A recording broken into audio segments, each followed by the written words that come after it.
Rais siap ya?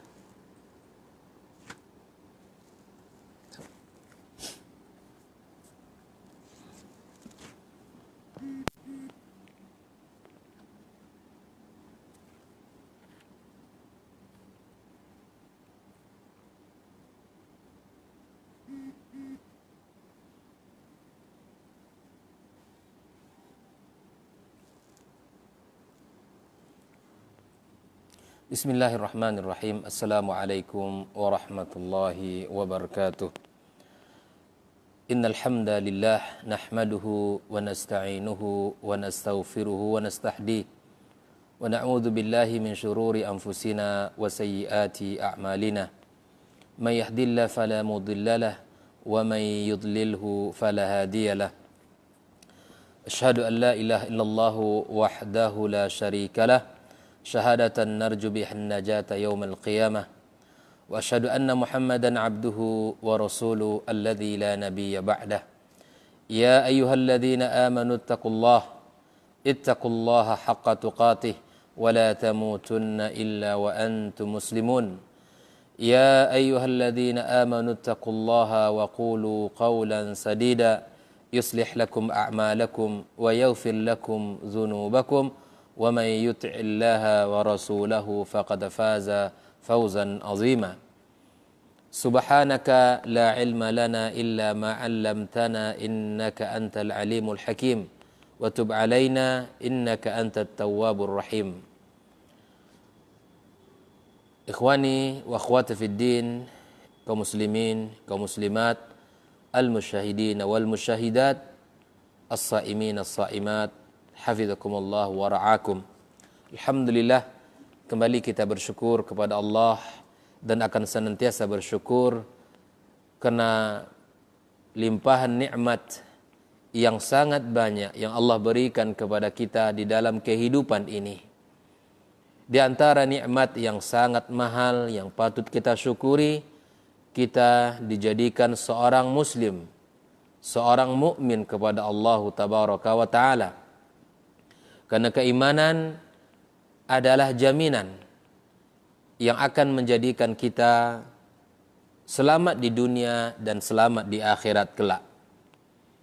Karena keimanan akan menjadikan kita manusia mulia di sisi Allah dan menjadikan kita mendapatkan kemuliaan di sisi Allah Azza wa Jalla berupa surganya.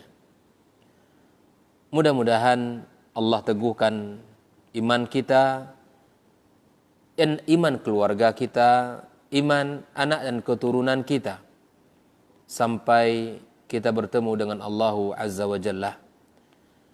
Kemudian kaum muslimin, kaum muslimat, tak lupa pula kita berselawat kepada junjungan alam Nabi besar Muhammad sallallahu alaihi wasallam di hari yang mulia ini, di hari Jumat, di bulan suci Ramadan.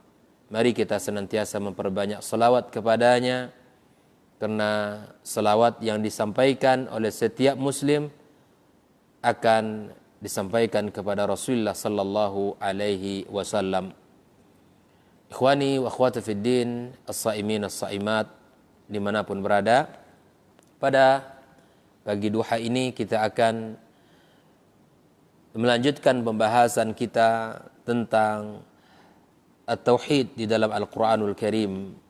Sebagaimana pada pertemuan sebelumnya kita sudah bahas tentang bahwa tauhid merupakan asas dakwah para nabi dan rasul, dan kemudian bagaimana uslub Al-Quran di dalam mengikrarkan, di dalam mengokohkan kedudukan tauhid tersebut. Pagi ini kita akan melihat bagaimana Al-Quran berbicara tentang tauhid ar-rububiyah dan at-tauhid uluhiyah. Sesungguhnya Al-Quranul Karim telah berbicara panjang lebar dengan banyak ayat di dalam banyak surat tentang tauhid ar-rububiyah dan tauhid al-uluhiyah. Dan Al-Quran tidak hanya menyebutkan ayat-ayat yang terkait dengan rububiyah Allah dan uluhiyahnya Allah Azza wa Jalla, namun Al-Quran juga membantah, Al-Quran juga menjawab, Al-Quran juga meluruskan penyimpangan-penyimpangan dari pemahaman-pemahaman yang salah, dari akidah-akidah yang tidak benar, dan dari orang-orang yang menyembah selain Allah Azza wa Jalla. Dan tujuan dari itu semua adalah agar menetapkan Allahu Tabaraka wa Ta'ala Rabb yang patut untuk kita sembah, dan tidak ada zat lain yang pantas kita berikan ketaatan kita selain kepada Allah Azza wa Jalla. Ikhwani wa akhwati fiddin hafizakumullah, sebelum kita lihat ayat-ayatnya, maka sedikit kita akan melihat beberapa pengertian yang dimaksudkan oleh para ulama kita tentang makna Ar-Rabb dan Al-Ilah. Disebutkan di antara makna Rabb yang sering kita sebut Ar-Rububiyah, asal kata Rabb, maka Ar-Rabb di antara makna Ar-Rububiyah adalah As-Sayyidul Muta' Al-Nafidul Hukum, yaitu Sayyid, tuan yang ditaati, As-Sayyid Al-Muta', yang ditaati, yang dipatuhi, yang dilaksanakan hukumnya. Itulah Ar-Rububiyah. Di antara makna Ar-Rububiyah adalah As-Sayyidul Muta' An-Nafidul Hukum. Kemudian di antara makna Ar-Rububiyah alladzi ta'ahada khalqahu bitansyiati wa tarbiyati wa qada'il hajat, yang mengurusi segala kebutuhan makhluk dan ciptaannya, yang memiliki kesempurnaan dari ciptaan, dari mencipta, dari memberi rezeki, dari yang menguasainya, yang menghidupkannya, dan yang mematikannya, dan mengurus seluruh urusannya, serta yang memberinya hidayah. Itulah makna di antara makna Ar-Rububiyah. Adapun makna Al-Ilah atau Uluhiyah disebutkan oleh para ulama kita dengan berbagai makna. Di antaranya Al-Ma'bud alladhi yastahiqqu wahdah aqsa ghayat tazallul wal khudu', yaitu zat yang disembah, yang berhak kita berikan puncak daripada kerendahan, kehinaan serta kekhusyuan kita. Dialah zat yang puncak untuk kita berikan ketundukan kita, kerendahan diri kita, kepatuhan kita, yaitu Allah Subhanahu wa Ta'ala, disebut dengan Al-Ilah, yang bisa berupa salat, yang bisa berupa zikir, rasa cinta, takut, tawakal, doa, nazar, sumpah. Yang itu semua adalah bagian dari ibadah yang wajib kita berikan hanya kepada Allah Tabaraka wa Ta'ala. Tidak ada zat yang kita pakai namanya untuk bersumpah. Tidak ada zat yang kita sebut namanya, kita bertawasul dengan menyebut namanya selain Allah Azza wa Jalla. Dan tidak ada zat yang kita minta kepadanya kemudahan di dalam segala urusan kita kecuali Allah Azza wa Jalla. Yang kedua, di antara makna Al-Ilah disebutkan oleh para ulama kita adalah Al-Musta'li ala ibadi, yang maha tinggi kepada atas hamba-hambanya. Al-Khaliq bit-ta'ah fima amara wa naha, yaitu zat yang wajib untuk ditaati pada setiap perintah dan pada setiap larangan. Ketika diperintah oleh Allah wajib untuk kita lakukan, dan ketika kita diperintah dan ketika kita dilarang maka kita wajib untuk meninggalkan larangan tersebut. Maka di dalam Al-Qur'anul Karim, al-wasful uluhiyah adalah wasful uluhiyah war rububiyah lillahi wasfani la yaftariqani. Pensifatan terhadap al-uluhiyah itu sesungguhnya pensifatan terhadap rububiyah yang tidak boleh terpisah. Makanya kata para ulama, dari sinilah bahwa tauhid rububiyah itu merupakan dengan tauhid uluhiyah merupakan dua hal yang tidak boleh terpisah. Karena di antara konsekuensi meyakini Allah, meyakini Allah sebagai pencipta, pemilik langit dan bumi dan apa yang ada di antara keduanya, maka konsekuensinya adalah kita harus mengimani Allah. Tauhid rububiyah dan tauhid uluhiyah syai'ani mutalaziman. Dua hal yang tidak boleh terpisah. Antara tauhid rububiyah dan tauhid uluhiyah adalah dua hal yang tidak boleh terpisahkan. Ketika kita meyakini Allah pencipta, Allah yang menghidupkan, Allah yang mematikan, Allah yang mengurus urusan, maka dengan kita meyakini Allah dengan segala kebesarannya tadi, maka mengharuskan kita untuk tunduk dan patuh kepadanya. Mengharuskan kita untuk mentauhidkan Allah Subhanahu wa taala. Wa annahuma la yanfasilani min haitsul haqiqati asy-syar'iyyah. Bahwa keduanya sesungguhnya tidak boleh terpisah secara hakikat. Antara tauhid rububiyah dan tauhid uluhiyah. Kita akan lihat nanti beberapa dalil dari Al-Quranul Karim bahwa sesungguhnya mereka orang-orang yang di awal dakwah Rasulullah SAW kaum musyrikin, ketika mereka ditanya siapa pencipta langit dan bumi, siapa yang mengurus urusan alam ini, mereka mengatakan Allah. Namun ketika mereka menyebutkan bahwa Allah sang pencipta, namun Allah tidak menyebutkan bahwa mereka itu adalah orang-orang yang mengikrarkan tauhid rububiyah. Kita akan lihat beberapa contoh dari ayat Al-Quranul Karim. Oleh itu ikhwani wa akhwati fiddin hafizakumullah, antara tauhid rububiyah dan tauhid uluhiyah dua hal yang tidak boleh terpisahkan. Dua hal yang tidak boleh terpisahkan.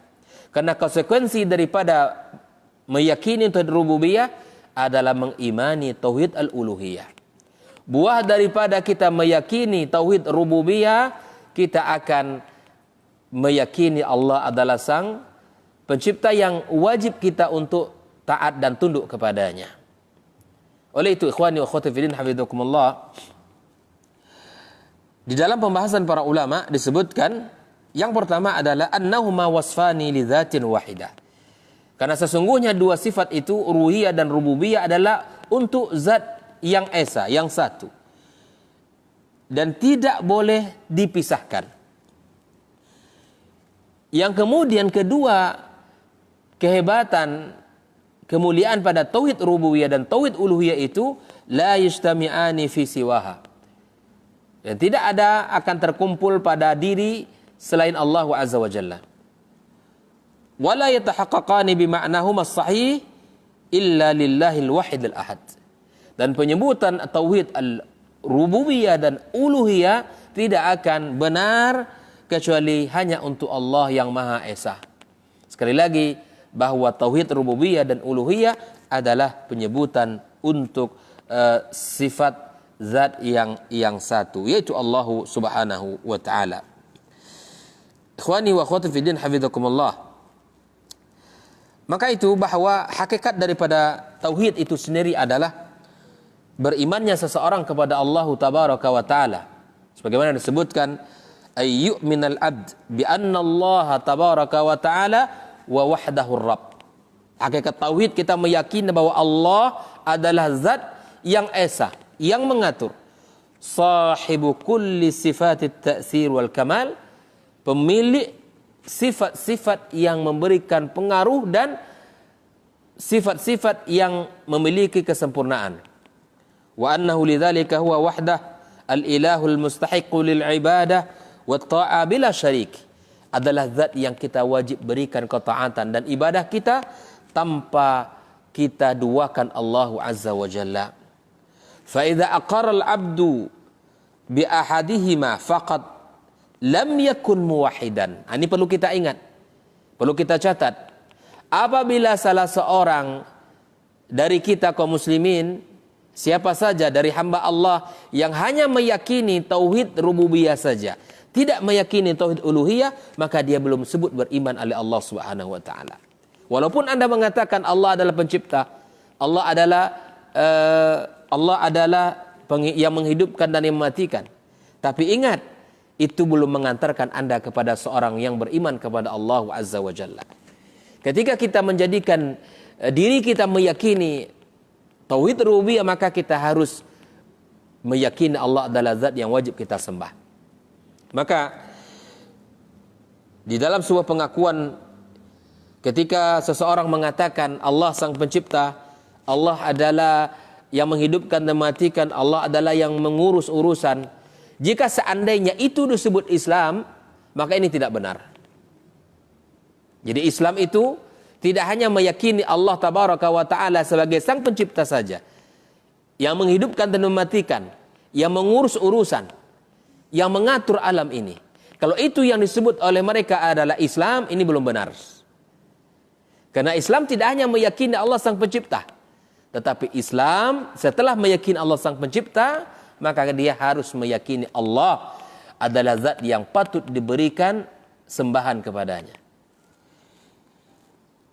Oleh itu, di dalam Al-Quranul Karim kita dapatkan Allah tidak menyebutkan kepada orang-orang kafir mereka mentauhidkan termasuk orang-orang yang benar dari sisi tauhid rububiyah. Di orang-orang kafir, annahum muwahhiduna tauhidur rububiyah. Al-Quran tidak menyebutkan itu. Hina aqarru anna Allah Ta'ala wal khaliqul malikul razik. Namun ketika mereka mengatakan Allah sang pencipta, Allah adalah pemilik, raja dan pemberi rezeki, tetapi Allah sebutkan mereka ini sammahum kuffaran musyrikin. Saudara-saudariku rahimakumullah, ini adalah nuqtah penting bagi kita bersama. Seperti apa yang kita awali tadi, bahwa sesungguhnya tauhid rububiyah dengan tauhid uluhiyah tidak boleh terpisah. Di antara buktinya adalah ketika orang-orang musyrikin, ketika mereka ditanya siapa pencipta langit dan bumi, Allah, mereka akan jawab dengan segera Allah. Tetapi apakah Allah menyebut mereka sebagai muslim? Apakah Allah menyebut mereka sebagai mukmin? Tidak. Allah menyebut mereka sebagai kuffaran musyrikin, orang kafir musyrik.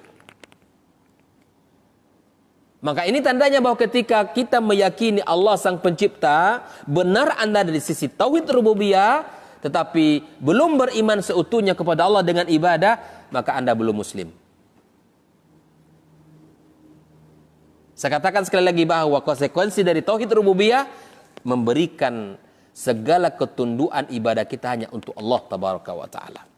Kita lihat ayat Al-Quranul Karim dalam surah Yunus. Allah katakan, Qul may yarzuqukum minas sama'i wal ardi. Katakan Muhammad, siapakah yang memberikan rezeki kepada kalian dari langit dan bumi?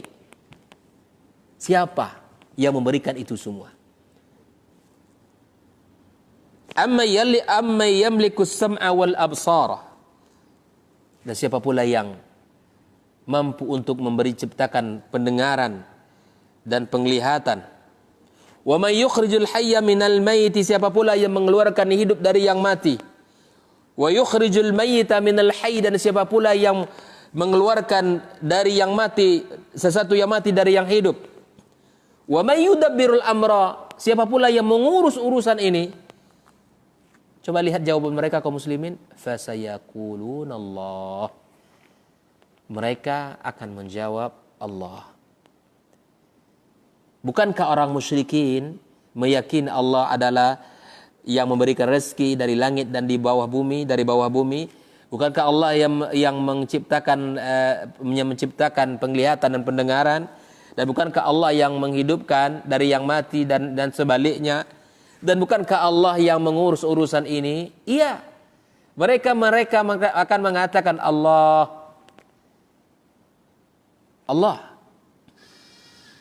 Bukankah ini bagian daripada tauhid rububiyah? Iya.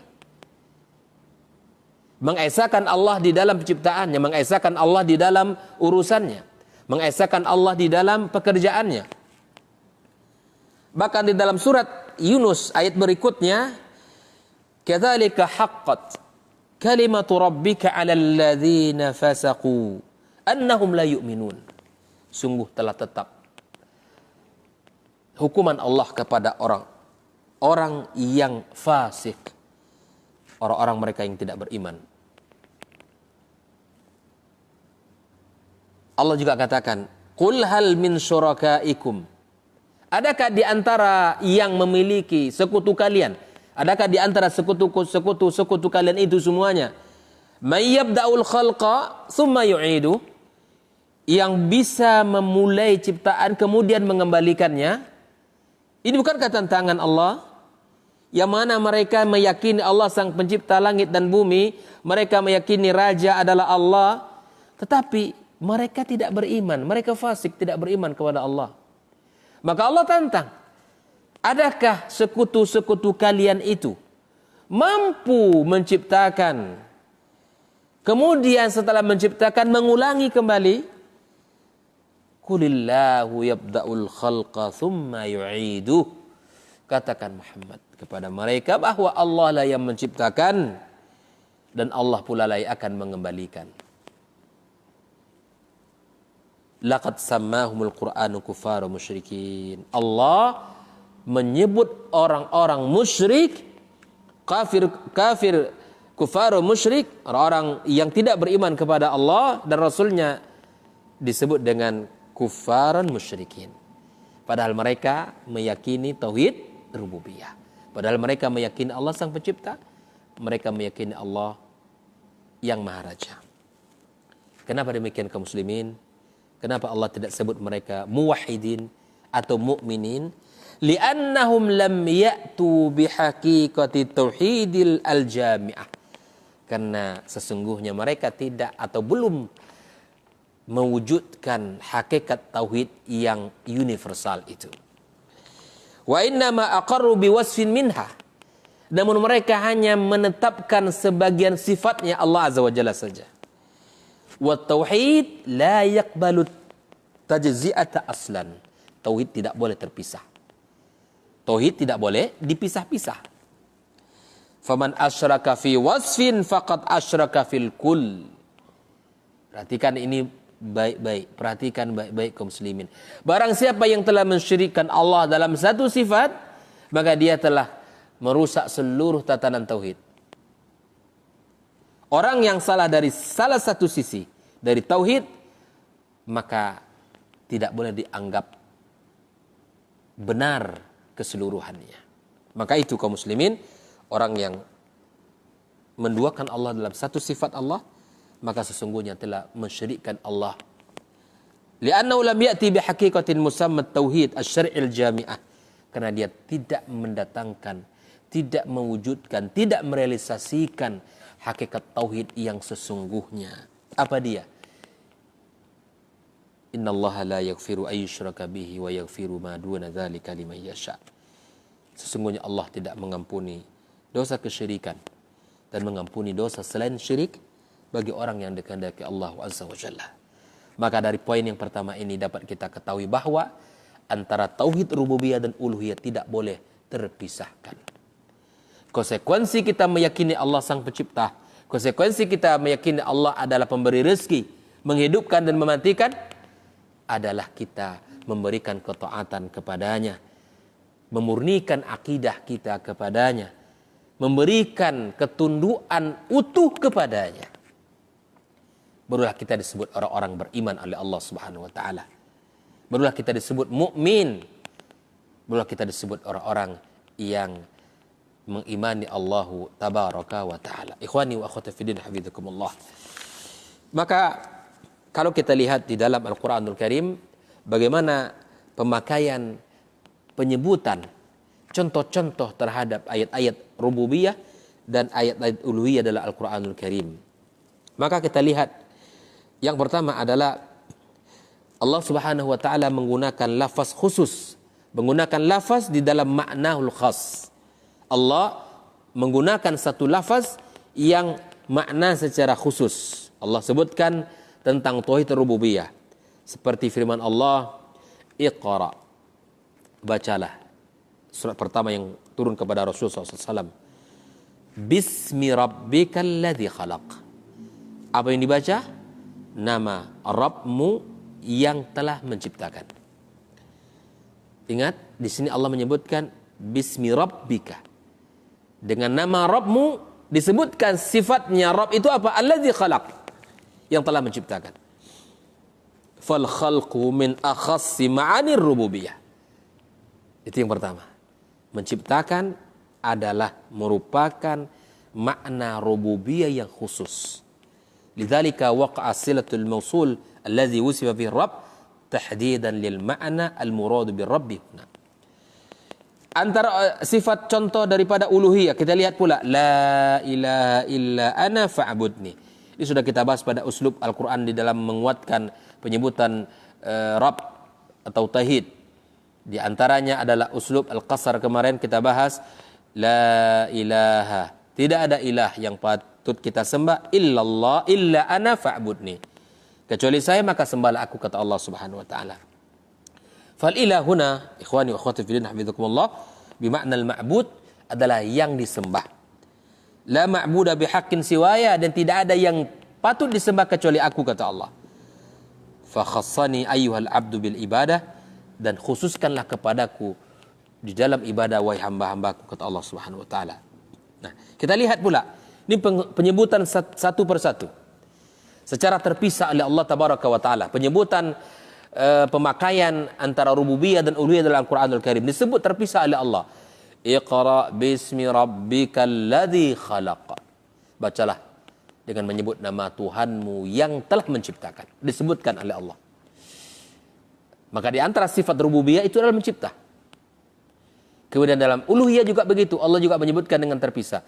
La ilaha illa ana fa'budni. Tiada ada ilah yang patut disembah kecuali aku, maka sembahlah aku, kata Allah Azza wa Jalla. Kaum muslimin, kaum muslimat. Nah, ini yang pertama. Yang kedua,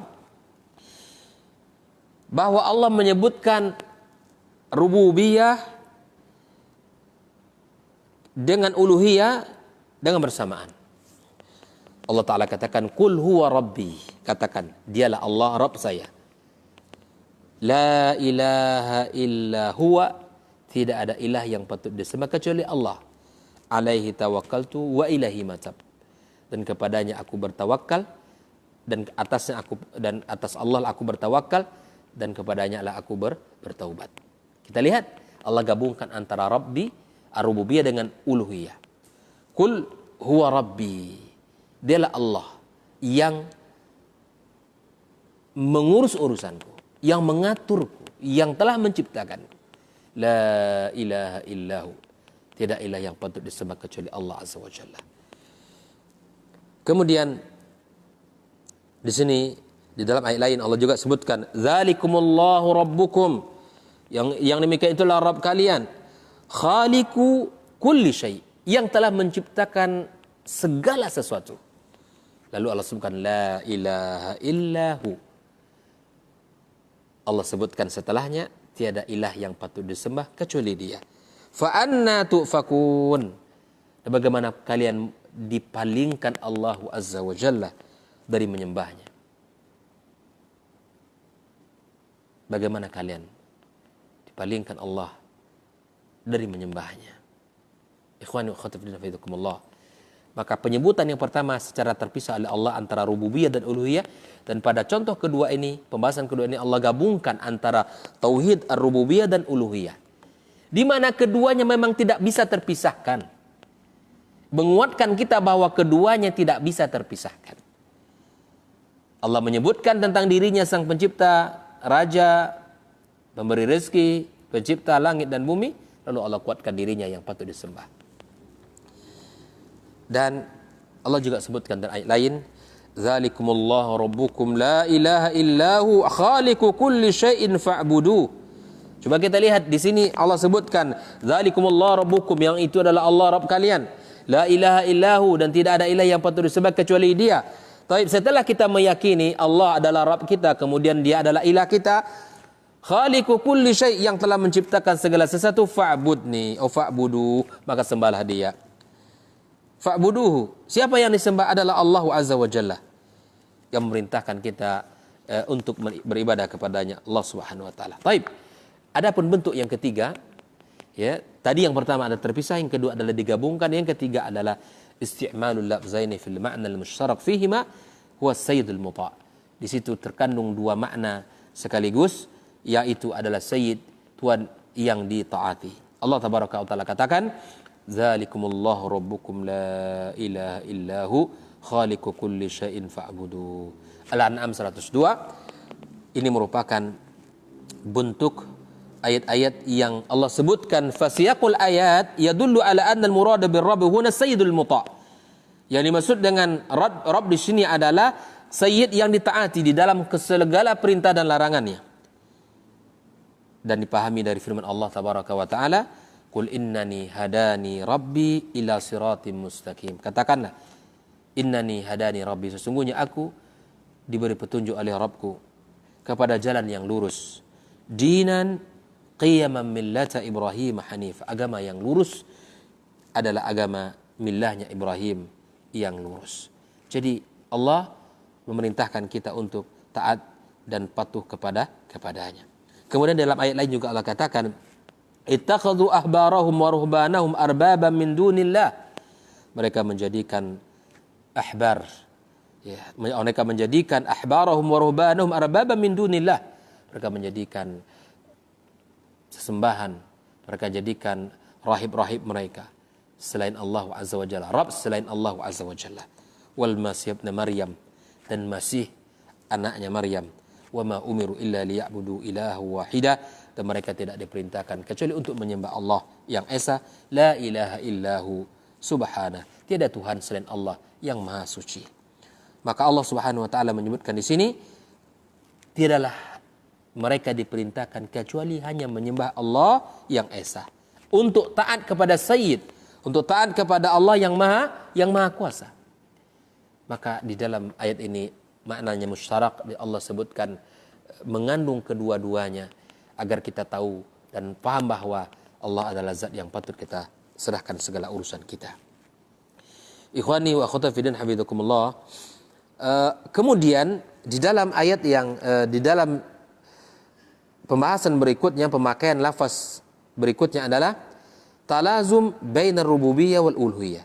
Ini juga sudah pernah kita bahas tadi bahwa keduanya adalah tidak boleh terpisahkan antara tauhid rububiyah dan uluhiyah. Allah sebutkan, "Ma kana lakum an tumbitu syajaraha." Kalian tidak mampu untuk menumbuhkan pohonnya. A ilahum ma Allah? Apakah ada ilah bersama Allah? Ini menunjukkan pengingkaran bahwa apakah ada ilah selain Allah? Apakah ada zat yang patut disembah selain Allah? Kalian saja tidak mampu untuk menumbuhkannya. Lalu kemudian apakah ada ilah selain Allah? Maka ini merupakan pengajaran dari Allah kepada kita kaum muslimin agar kita murnikan akidah kita untuk Allah semata saja. Pada pembahasan berikutnya adalah menguatkan kita bahwa tauhid merupakan akidah yang sempurna, yang syamil, yang tidak boleh terpisah-pisah, dan dia merupakan nilai yang sangat tumbuh dan nilai yang sempurna dalam hidup kita, yang wajib kita yakini dengan hati, yang kita serahkan diri kita baik secara perbuatan maupun perkataan, dan mengesahkan Allah dalam urusan ibadah seperti salat, doa, nazar, tawaf, zikir, dan seluruh kehidupan kita kaum muslimin. Maka yang menjadikan kita ini yakin bahwa Allah adalah zat yang patut kita sembah adalah tujuan di dakwah daripada nabi semuanya, tujuan daripada para nabi dan rasul semuanya hanyalah untuk mengajak kepada Allah dan menyembah Allah Subhanahu wa taala. Sudah kita bahas pada pertemuan sebelumnya, di antara dalilnya adalah walaqad ba'atsna fi kulli ummati rasula an ibudullaha wajtanibut taghut. Dan juga sudah kita bahas beberapa ayat-ayat yang terkait dengan dakwah serta ajakan para nabi-nabi secara terperinci juga sudah kita sampaikan, seperti dakwanya Nabi Syuaib kepada kaumnya, qala ya qaumi ibudullaha ma lakum min ilahin ghairuhu wa la tanqusul mikyala wal mizan. Ini dakwah Nabi Syuaib bahwa wahai kaumku, sembahlah Allah semata, kalian tidak memiliki ilah selainnya, dan jangan kalian kurangi timbangan dan takaran. Kemudian dakwah Nabi Saleh kepada kaumnya, fattaqullaha wa ati'un, bertakwalah kalian kepada Allah dan taatlah kalian kepadanya. Wala tuti'u amrul musrifin, dan jangan kalian taati perkara-perkara yang melampaui batas, alladzina yufsiduna fil ardi wala yuslihun, yaitu orang-orang yang merusak di muka bumi yang tidak melakukan perbaikan. Kemudian dakwah Nabi kita sallallahu alaihi wasallam di dalam surat Al-An'am, qul ta'alu, kesini aku katakan kepada kalian, atlu ma harrama rabbukum, aku sampaikan apa yang diharamkan oleh Rabb kalian, alla tusyriku bi syai'a, tidak mensyirikkan Allah, wabil walidaini ihsana, berbuat baik kepada kedua orang tua, wala taqtulu auladakum min imlaq, jangan kalian bunuh anak-anak kalian dikarenakan takut miskin, nahnu narzuqukum wa iyyahum, dan kamilah yang akan memberikan rezeki kepada kalian dan mereka semuanya, wala taqrabul fawahisha, dan jangan kalian dekati perkara-perkara yang keji, ma zahara minha wa ma batan, baik yang secara nampak maupun yang tidak nampak, wala taqtulun nafsal lati harramallahu illa bil haqq, dan janganlah kalian bunuh jiwa yang tidak dihalalkan oleh Allah untuk membunuhnya kecuali dengan perkara-perkara yang dibenarkan Allah Azza wa Jalla. Ini semua meyakinkan kita bahwa tauhid merupakan asas dan dakwanya para nabi dan rasul. Tidak ada satu ayat pun, tidak ada satu firman pun kecuali semuanya menjadikan kita harus mengetahui, memahami Allah adalah zat yang patut kita sembah. Oleh itu ikhwani wa akhwati fillah hafizakumullah, di dalam Al-Qur'anul Karim sangat banyak pembahasan tentang tauhid rububiyah dan uluhiyah, dan sangat banyak ayat-ayat yang berbicara tentang tersebut, dan ini meyakinkan kita sekali lagi adalah agar kita memurnikan tauhid dan agar kita bahagia dengan tauhid, agar kita selamat di dunia dan di akhirat dengan tauhid, agar kita menjadi orang yang beruntung di dunia dan di akhirat kelak dengan tauhid, karena tauhid merupakan tiang keselamatan dan kunci kebahagiaan di dunia dan di akhirat kelak. Semoga Allah berkahi pertemuan kita. Barakallahu fikum.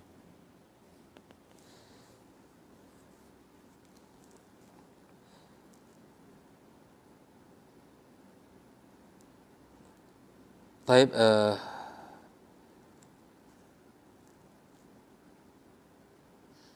ada pertanyaan? Baik, barakallahu fikum.